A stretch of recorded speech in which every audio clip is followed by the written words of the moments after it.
12 del mediodía, 12 minutos, numeral Amin Minas, le digo, es el ministro de Minas, Diego Mesa, que está con nosotros. Señor ministro, muy buenas tardes, qué gusto tenerlo aquí en Sigue la W.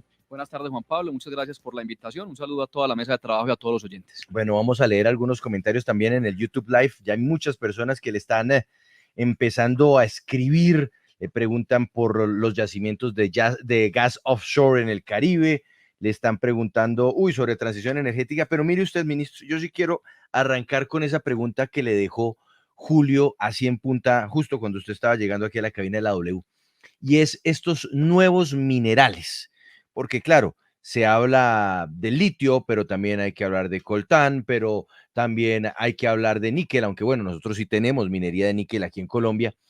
¿Cuál es la realidad sobre la prospección que tiene el país sobre estos nuevos minerales que pueden convertirse pues una fuente interesante de recursos, más aún cuando ya se habla de otros sectores mineros que se van a ir apagando? Así es, Juan Pablo, yo creo que una de las grandes oportunidades que tiene el país para las próximas décadas que arrancamos en este gobierno es la diversificación de la canasta minera. Como usted bien lo dice, y que era parte de la pregunta también de Julio en su trino, tenemos que empezar a pensar cómo el sector minero deja de depender tan altamente del carbón y se diversifica para los minerales del futuro, que son justamente, y está relacionado con lo que mencionaba Paola, con la transición energética. Antes de responderle prospectividad específicamente, le dejo esta frase. Sin minería no hay ni transición energética ni lucha contra el cambio climático o descarbonización, justamente porque todos los equipos, como los vehículos eléctricos, las baterías, las turbinas eólicas, los paneles solares, los electrolizadores requieren de minerales para poderse construir. Usted me pregunta por prospectividad. Entonces, teníamos dos políticas públicas en el sector minero que eran las principales para nosotros. Una, formalización minera, si quiere ahorita hablamos de eso, y diversificación. ¿Qué podemos decirle hoy al país? Que hemos trabajado mucho en la diversificación, enfocándonos en minerales metálicos que se requieren en la transición. ¿Qué se ha hecho en particular? Se sacaron por primera vez las rondas estratégicas mineras. Esto era una figura que estaba desde el año 2012, que no se había reglamentado. Ahí decidimos construir sobre lo construido y pusimos en operación estas rondas estratégicas. La primera fue de cobre, que la sacamos el año pasado. Se han adjudicado 5 bloques de cobre en Cesar y en el departamento de La Guajira. Posteriormente hicimos una ronda de fosfatos, que está también, digamos, de tanta relevancia ahora con el incremento en el precio de los fertilizantes, la guerra de Rusia en Ucrania, etcétera. Hicimos después una de oro, que la lanzamos en Toronto hace aproximadamente un mes y medio. Sí. Esas rondas quedan abiertas para que la gente, los interesados, hagan propuestas. El tema del litio va a ser totalmente abierto y transparente. Hoy no hay información suficiente para que digamos que Colombia tiene una alta prospectividad en litio. Pero se habla de algunas zonas en Boyacá, de repente, incluso zonas de páramo en algunas circunstancias. Que no se puede hacer ninguna actividad extractiva porque está prohibido por ley. ¿Dónde sí tenemos información de prospectividad importante? Lo que se conoce como los minerales críticos o las tierras raras, que son como el novium, por ejemplo, son unos minerales que el 90% los exporta China. Ahí hay una gran oportunidad porque Estados Unidos y Europa tienen un alto interés en no tener que depender tanto de China. Y eso se necesita para los paneles solares. ¿Dónde hay prospectividad ya comprobada? En el departamento del Bichada. Hay una empresa que se llama Auxico, que es canadiense, listada en la bolsa de Toronto, que está adelantando ya actividad de exploración y además complementa el programa de ellos es tener una planta de refinación de tierras raras o minerales críticos en la ciudad de Santa Marta, cerca al puerto. Eso es lo que está más avanzado, pero cobre, tenemos proyectos como Córdoba Minerals en Puerto Libertador, que también han adelantado una prospección bastante alta. Níquel.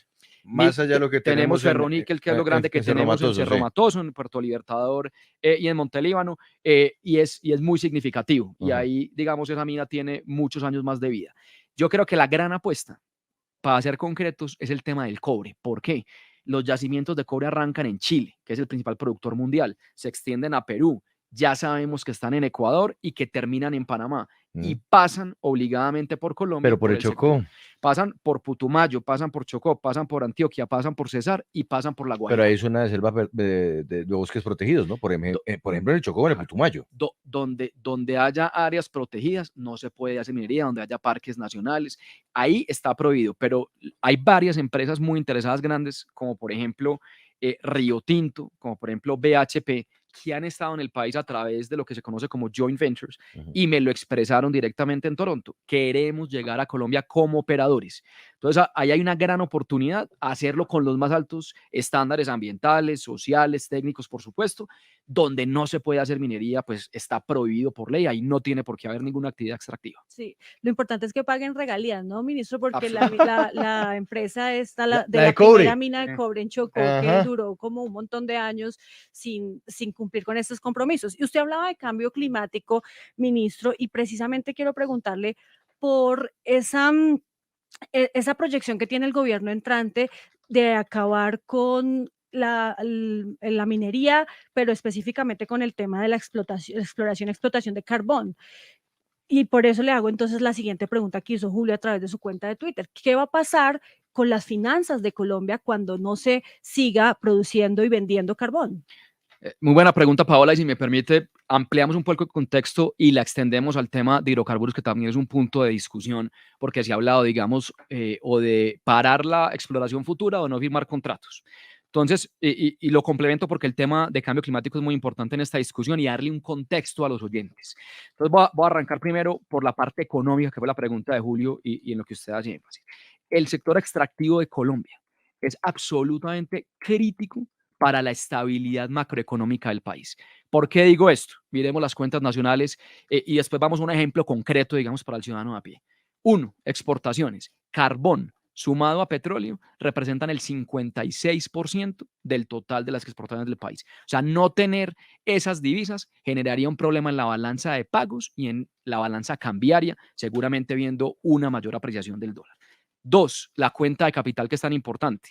El 34% de la inversión extranjera directa llega al país a través del sector extractivo. O sea, no tener también esta oportunidad, vamos a tener un peor problema también en materia de divisas porque se nos va una de las fuentes de divisas que es el sector extractivo.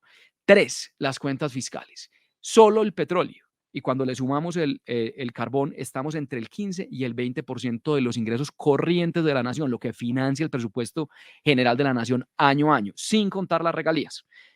Las regalías se distribuyen directamente a los entes territoriales, a las gobernaciones y las alcaldías. ¿Qué representan hoy las regalías? Que son más o menos 80% petróleo, 20% minería y casi que el 80% del total de la minería es carbón.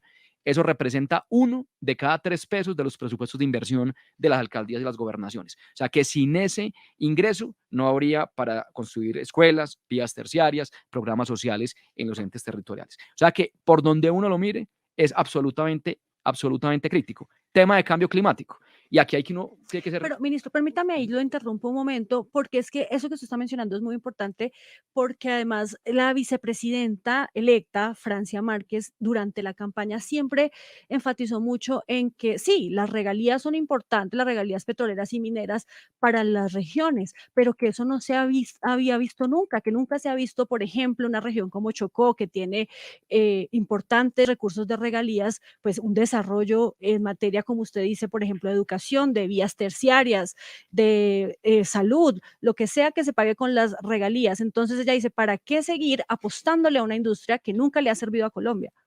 Pues hay que hablar con las cifras y explicarle a la señora presidenta electa la importancia de las regalías.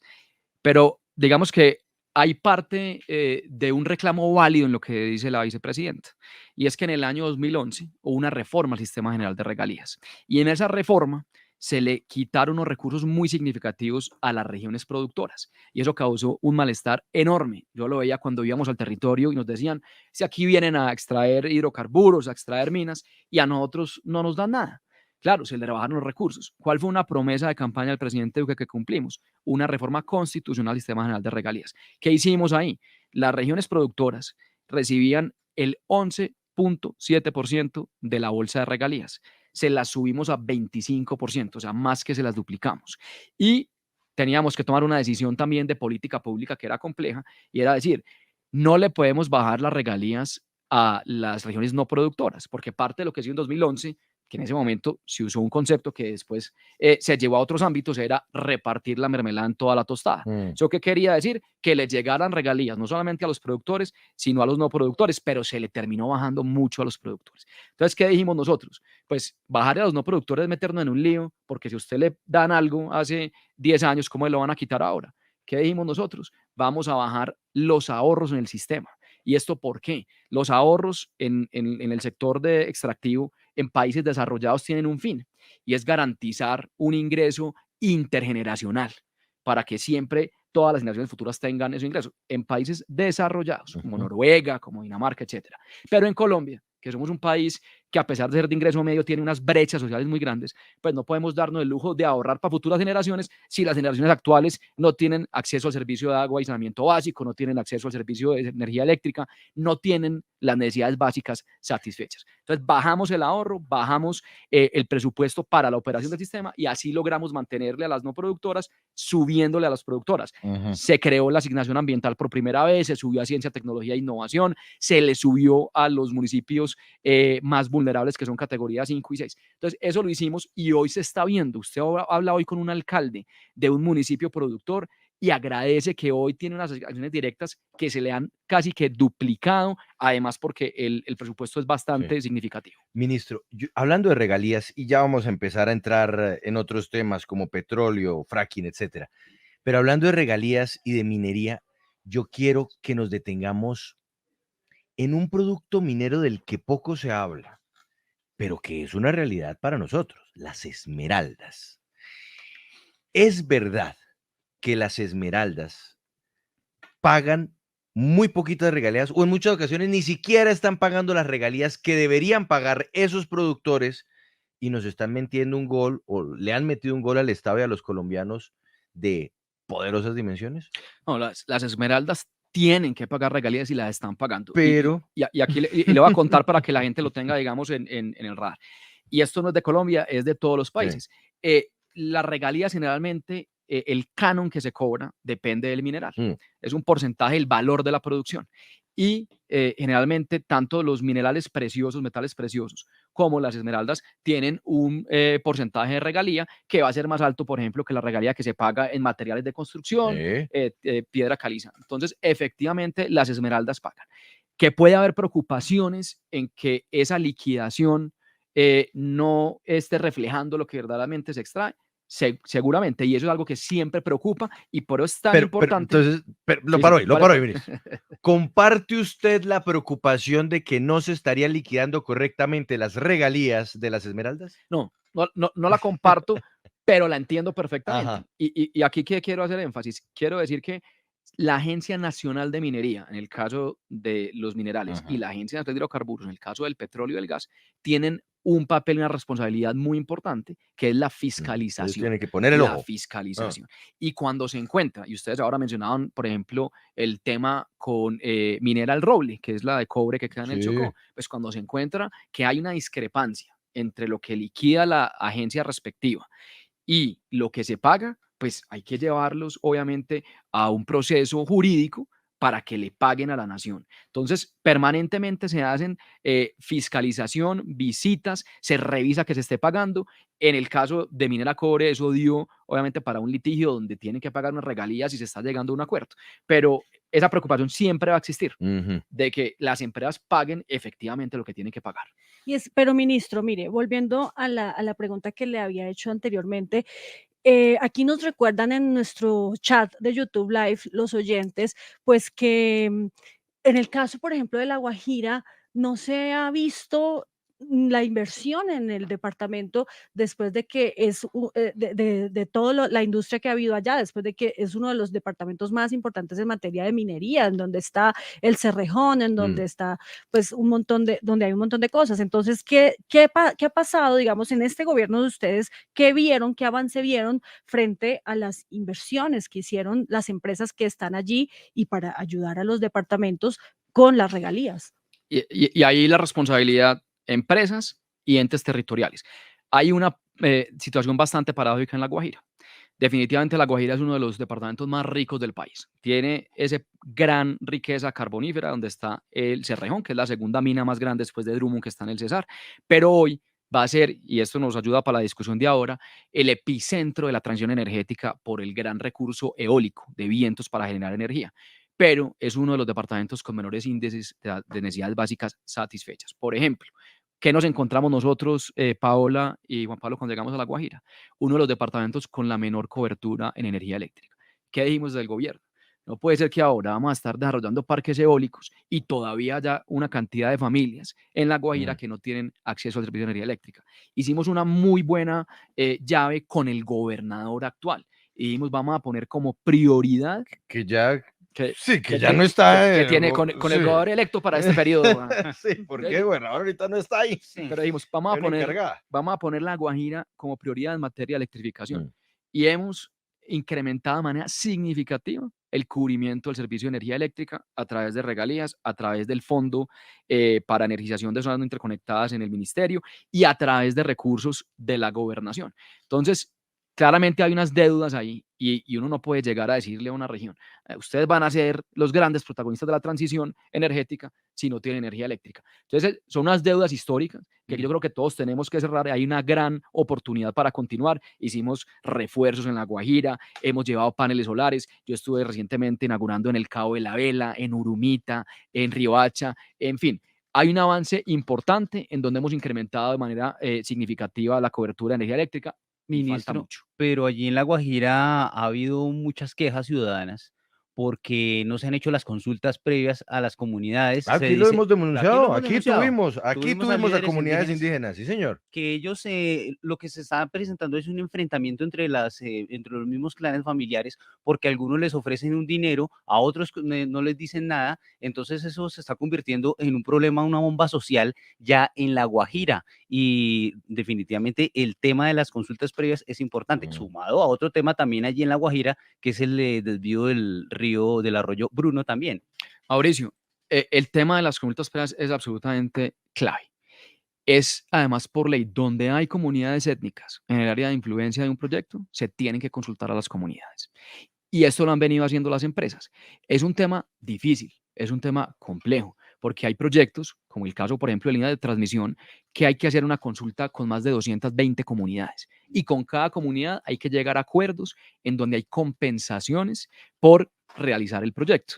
Y el garante en ese sentido siempre va a ser el Ministerio del Interior, que es ante quien se protocolizan los acuerdos que salgan de las consultas. Pero ojo que esto es muy importante. Si usted no tiene la consulta previa protocolizada, usted no puede pasar a la segunda etapa crítica del desarrollo de un proyecto, que es poder entregar un estudio de impacto ambiental para la licencia. O sea, es un prerequisito para radicar el estudio de impacto ambiental, tener consulta previa. Y si miramos, hay una cantidad de proyectos que tienen demoras porque no se han finalizado las consultas. Entonces, ¿yo qué puedo decir de lo que veo con las empresas? Las empresas toman esto muy en serio. Nosotros del ministerio hemos venido dando acompañamiento a las comunidades, sobre todo en La Guajira, donde tenemos financiación de grupos sociales para que acompañen esas negociaciones. Entonces, es un tema difícil, es un tema complejo, pero que es absolutamente necesario porque las comunidades tienen que estar involucradas e incluidas en estos proyectos. Entonces, siempre va a haber quejas. Seguramente una comunidad dice, a mí me compensaron diferente a la otra. Hay que ver cuál fue la Han venido al característica. Ministerio del Interior a Pero protestar. ahí, y digamos, sin tratar de levantar polémica, y esto yo lo digo mucho a las comunidades, que también es cierto, hay abogados que se tratan de aprovechar y de lucrar de este problema. Entonces van y le ofrecen algo a una comunidad que de pronto no tiene, digamos, las herramientas jurídicas para ellos ser sus propios voceros y terminan contratando un abogado que va a pedir un porcentaje de la compensación y terminamos viendo unos grupos de abogados que se les volvió un negocio y un negocio redondo en detrimento de las comunidades hacer todo el trámite de consulta ministro, previa. o sea, usted tiene absoluta tranquilidad de que dentro del proceso de instalación de estas gigantescas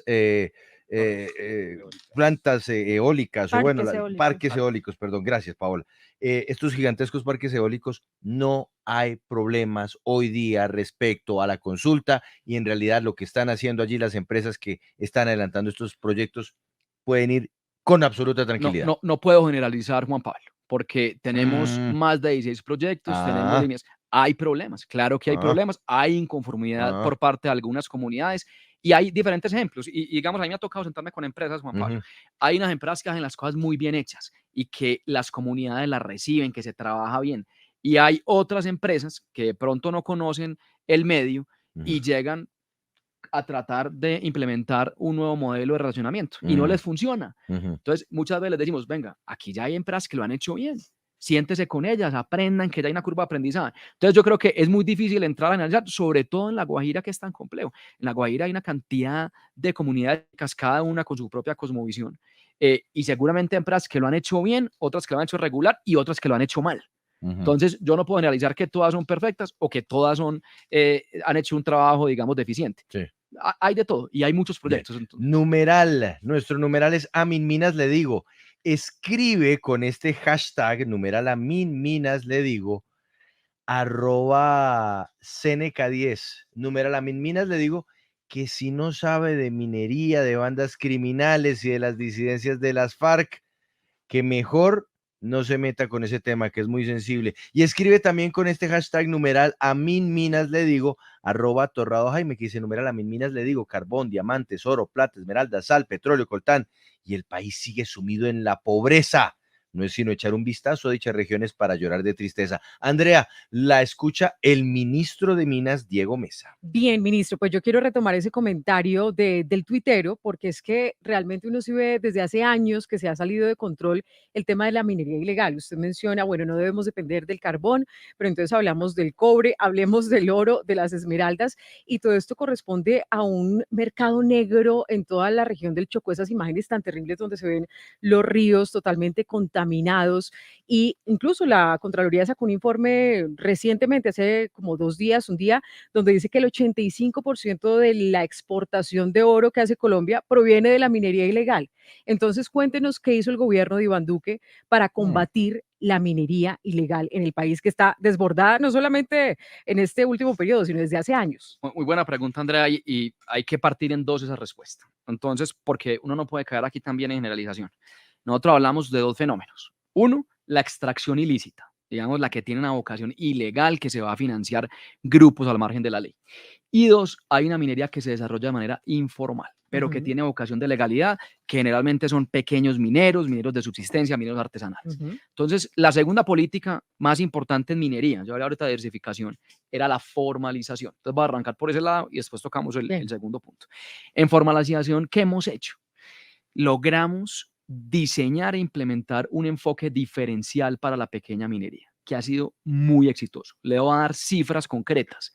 En los últimos 12 años, o sea, 3 administraciones anteriores al gobierno del presidente Duque, se formalizaron 6.400 mineros. ¿En qué áreas?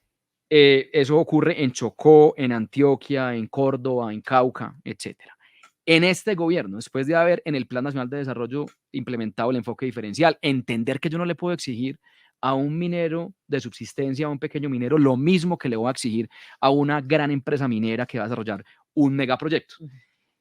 Hemos formalizado 27.000 pequeños mineros. O sea, pasamos de 6.400 en 12 años a 27.000 en 4 años. Hicimos en 4 años 4 veces más de lo que se había hecho en 12 años.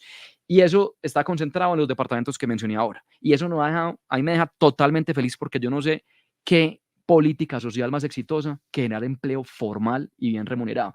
Cada uno de esos 27.000 pequeños mineros se vuelve en un mini o microempresario. Cada uno contrata de 20 a 40 personas para sus actividades. Pueden vender el oro de manera legal, entonces tienen que recibir el precio que es del mercado internacional, porque antes lo tienen que vender, como no es legal, lo venden por debajo, no los persigue la fuerza pública, dejan de usar mercurio en los ríos. O sea, tiene un impacto ambiental muy importante porque el mercurio está prohibido en la normativa nuestra. Entonces ahí hay un gran avance y ha sido un trabajo arduo en las regiones donde hemos estado. Ahora la extracción ilícita. Esa sí está Ese es uno de los desbordada. grandes flagelos que tiene el país, porque es el principal responsable de la deforestación en el país. ¿Qué hemos hecho desde el año 2018? Esto no se hacía. Hicimos un convenio con la Embajada de Estados Unidos y con UNODOC, que es la Oficina para el Delito y el Crimen de Naciones Unidas, y sacamos un reporte cada año con imagen satelital para que todo el país conozca dónde hay evidencia de oro de aluvión, que es uno de los más, digamos, que más se usa para hacer extracción ilícita. ¿Qué les digo del último reporte que lo publicamos con la embajada y con UNODO hace aproximadamente 3-4 semanas? Estabilidad en las hectáreas, que son muchas. Bajaron como 2.000 hectáreas. Pasamos de 100.000 hectáreas donde hay evidencia de Eurolivión a 98.000. Eso es muchísimo, 100.000 hectáreas donde se evidencia. Gran preocupación que se sigue evidenciando este tipo de extracción ilícita en algunos parques naturales, que es donde más le duele a uno porque son áreas protegidas como lo hablábamos ahora. Pero hay noticias positivas. Uno ahí también cruzando con donde hay títulos mineros y donde hay licencias ambientales, vimos que se redujo en cerca del 8% la extracción ilícita y que se aumentó en 15% la minería formal, justamente coincidiendo con esos 27.000 mineros formalizados.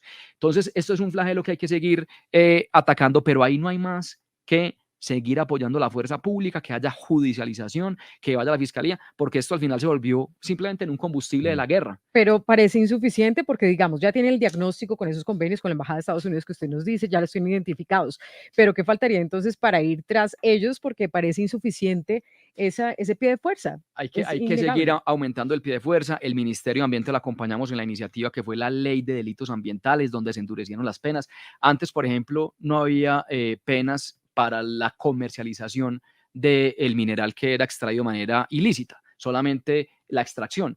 Hicimos que se endurecieran las penas, que se duplicaran si eran áreas protegidas. Aquí hay que seguir dando recursos y herramientas a la fuerza pública para poder combatir, pero es muy complicado porque si usted es un grupo al margen de la ley y usted sabe que traficar con 1 kilo de cocaína por aeropuertos del mundo va a ser sumamente difícil, pero si usted lleva unos gramos de oro en el bolsillo, pues nadie lo va a cuestionar porque usted dice, pues es un oro mío, es obviamente mucho más fácil. Entonces es un problema complejo, grave, ambientalmente es desastroso y tenemos que seguir dándole el apoyo a los pequeños mineros que se quieren formalizar, que se quieren bancarizar, que tengan acceso al servicio financiero para que ellos también sean un muro de contención contra esa extracción ilícita. Escribe Julián Urrego en el chat del YouTube Live, Paola, la minería deja mucha plata, pero las regalías no van como debe ser a sus municipios.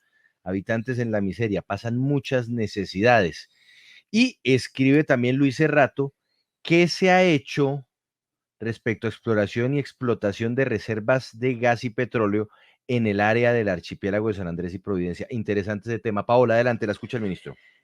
Sí, mire, Juan Pablo, pasemos ahora a hablar sobre el tema de hidrocarburos. Y lo que mencionábamos al principio de la conversación, ministro, frente a esa promesa incumplida de no llevar a cabo los proyectos de fracking en el país, precisamente por la afectación ambiental. ¿Qué pasó? ¿Por qué el gobierno cambió de opinión cuando en campaña el candidato Iván Duque había dicho que no estaba de acuerdo con adelantar proyectos de fracking? Entendemos que lo que se está haciendo con el proyecto Calé es un piloto, pero de todas formas, pues se está permitiendo, se le dio vía libre al fracturamiento hidráulico. Paola, yo me tomé el trabajo de ver todos los debates del entonces candidato Iván Duque cuando se llegó al tema de hidrocarburos y al tema de yacimientos no convencionales. Y yo en particular le puedo decir que fue sacado de contexto por un uso de palabras que se prestaba para eso. ¿Qué dijo siempre el candidato Duque? Decía, fracking no, sí afecta a los acuíferos. Fracking no, si afecta la calidad del aire. Fracking no, si no se hace con estándares ambientales. Entonces siempre era un no condicionado, que era muy fácil coger y cortar el video y mostrarle el candidato. Claro, pero el político también sabe cómo habla para cautivar y lograr votos. Pero esto va para decirle a Paola que eso nunca fue una promesa de campaña. ¿Qué es la realidad? Cuando llegamos en agosto del año 2018, la técnica de estimulación hidráulica y perforación horizontal multietapa estaba totalmente validada, aprobada y era legal en el país. El gobierno anterior había firmado 7 contratos entre el año 2013 y 2016 en la cuenca del Valle del Magdalena y en la cuenca de la Ranchería, con empresas extranjeras como Drummond Energy, como el caso de Parex y como el caso de ConocoPhillips. Y había expedido una regulación para regular el uso de esa técnica mediante un decreto y una resolución del Ministerio de Minas y Energía en el año 2013 y 2014. ¿Qué hicimos nosotros? Como el tema fue tan contencioso y tan sensible en la campaña, el presidente nos dio una instrucción y nos dijo, aquí hay que tomar una decisión informados con base en la ciencia. Entonces, ¿qué procedimos a hacer? Convocamos una comisión de expertos nacionales e internacionales, expertos en temas ambientales, en temas sociales, en salud pública. La mitad de ellos de universidades públicas colombianas, gente muy reconocida como el doctor Gonzalo Andrade, que hoy preside la Academia de Ciencias Exactas, personas como Juan Pablo Ruiz, que es un comentarista habitual en estos temas, el doctor Diego Rosselli en materia de salud pública, en fin. Para hacer la historia larga, corta, esa comisión sesionó durante un año, estuvo en el territorio, estuvo en Puerto Wilches, estuvo en Cesar, nos dio una recomendación que se resume en hagan unos proyectos pilotos. En paralelo, para añadirle otra arandela a esta historia, el Consejo de Estado recibió una demanda de nulidad de esos actos administrativos que mencioné ahora y expidió unas medidas cautelares y dijo, Sí. no se puede utilizar la técnica, pero en la parte resolutiva de su sentencia dijo, se pueden hacer los Pilotos. pilotos que el gobierno está Mm. programando. Entonces nosotros creamos un marco normativo muy riguroso, donde hay decretos del Ministerio de Salud, por supuesto del Ministerio de Minas, del Ministerio de Ambiente, del Ministerio de Salud, para que se hicieran los pilotos siguiendo la recomendación de los expertos. Y eso es lo que tenemos hoy. Se adjudicaron 2 proyectos piloto, donde hay unos contratos especiales para investigación. Ojo, esto no es con un carácter comercial, es puramente con un carácter investigativo. Y se adjudicaron 2 pilotos de un máximo de 4 que habíamos convenido.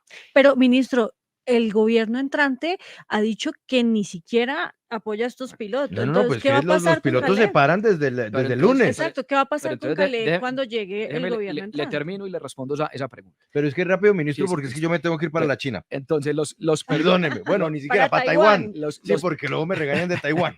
Los pilotos quedaron en firme, quedaron con todo el marco normativo y hoy hay un piloto que tiene licencia ambiental aprobada. Entonces, eso es lo que hay. ¿Qué es lo que he dicho yo?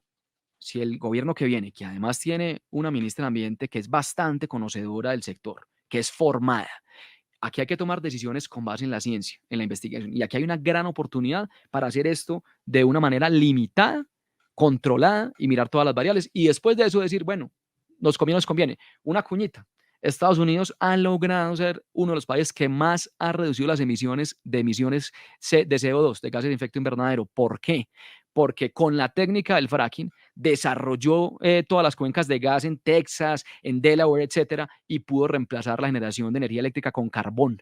Entonces, si usted puede seguir produciendo gas, que es un energético de la transición, va además a contribuir de manera ambiental al planeta. Entonces, hay unos contratos, hay unos derechos adquiridos. Acabar con eso de manera unilateral, pues va a poner al país en un riesgo jurídico.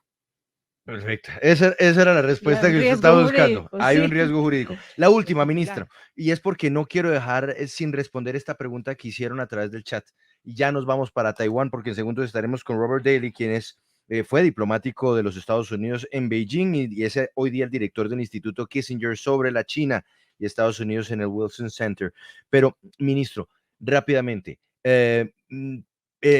yacimientos offshore para Colombia, en el Caribe, ¿dónde están o dónde estarán? Y sobre todo, ¿podemos o debemos preocuparnos por el posible impacto que podría tener, por ejemplo, en una zona protegida como es la de la Reserva Seaflower en torno a San Andrés y Providencia?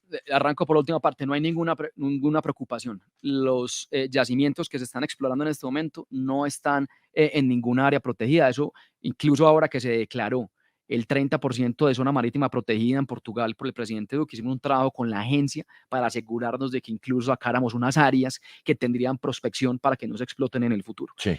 ¿Qué hay? Tenemos 2 pozos, Gorgon 2, que está en aguas del Caribe, igual que Ochoa. Son 2 pozos que están en aguas profundas y que tienen un gran potencial. Sobre todo Ochoa, que ya se anunció, Petrobras y Ecopetrol, y Gorgon, que es Ecopetrol y Shell. Seguramente vamos a tener noticias muy positivas en los próximos días. Pero Juan Pablo, yo no me puedo ir de acá sin haber hablado, así sea, 5 segunditos de la transición energética. Hágale, pero volando porque ya tengo conectado a Robert Daly desde Washington. Y le voy a decir por qué. Sin lugar a dudas, la principal política pública de este gobierno, el presidente Duque, fue la transición energética. Y lo que dejamos ha sido reconocido a nivel internacional. Subastas, adjudicamos proyectos que multiplican por 100 veces la capacidad de energía renovable no convencional. Dejamos producción de hidrógeno verde, que yo oía esta mañana a la ministra hablar de estos temas. De pronto no se ha leído con detalle el documento de empalme. Hay ya producción de hidrógeno verde en Colombia. Hay producción de geotermia en el Casanare, que también habló ella de geotermia. Dejamos la primera subasta de almacenamiento de energía eléctrica en América Latina. Y dejamos el marco normativo y fiscal más atractivo de todo el continente americano. O sea, Colombia hoy está en el mapa, se ha hecho muchísimo, tenemos ya más de 1000 megas en operación, hemos estado en La Guajira, en Meta, en Cesar, en Atlántico, etcétera. Hoy la transición es una realidad. Baupés, ministro Baupés, no se le olvide el Baupés. No, Llevan Baupés, bien Guainía, coherentes. Me tengo que ir. En 1:30 estaremos con Robert Daly desde Washington. Él fue diplomático de la crisis en este momento por la llegada de la señora Nancy Pelosi, presidenta de la Cámara de Representantes de los Estados Unidos, a Taiwán. Volvemos, sigue la W.